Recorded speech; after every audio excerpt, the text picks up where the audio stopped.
It's a top-down and bottom-up challenge. From the top down, it's the board getting it, which a lot of boards do, but then turning that into targets for their business unit managers. So defining clear targets and aligning those to the business. An example would be AXA Nobel, who have just announced that 50% of their bonus for 210 for their top 1,000 senior executives will be related to sustainability. So that's a big driver, and that shows commitment from the board down. So that's top down. Bottom up is making sure that the people at the shop floor, at the factory level, in their particular business units really understand what impact sustainability or carbon, waste and water is having on their particular job functions. And that can come through business intelligence and having the wherewithal to be able to track and monitor, but actually gain insight into the influence that your activities are having and the relationship that has to your business unit.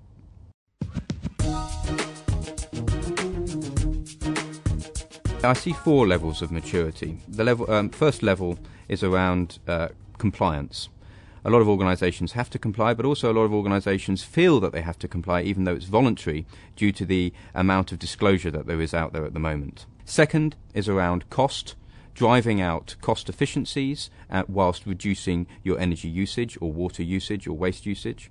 Level 3 is then working across the value chain, these different stakeholders in an increasingly complex environment. How do you collaborate with them most effectively to generate synergies, win-win scenarios where one company benefits from working with you in an open manner that drives out further sustainability but also increases competition. And the final one around values-based leadership, really being clear about the values that you stand for, and all your organisational employees and the members of your supply chain understanding what you stand for and the value that you create.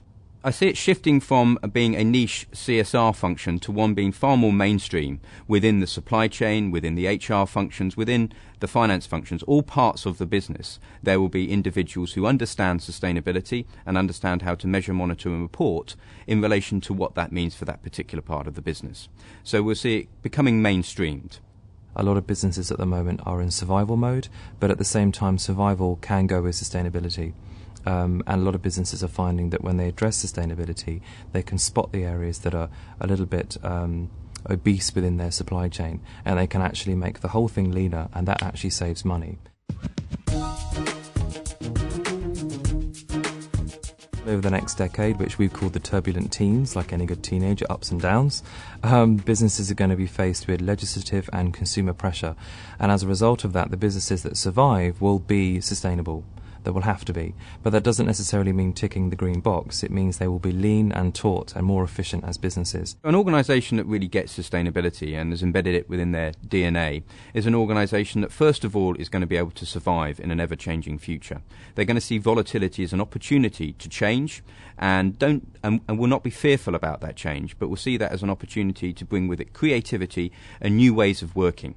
We'll also see a shift from data capture and measurement to actually more around intelligence and insight, and using that insight to actually then draw conclusions and make change happen in the organisation. The CEO of the future will be proactive as opposed to reactive, so the idea of using hindsight will just not be forgiven. Importantly, businesses in the future will understand what's coming ahead of them.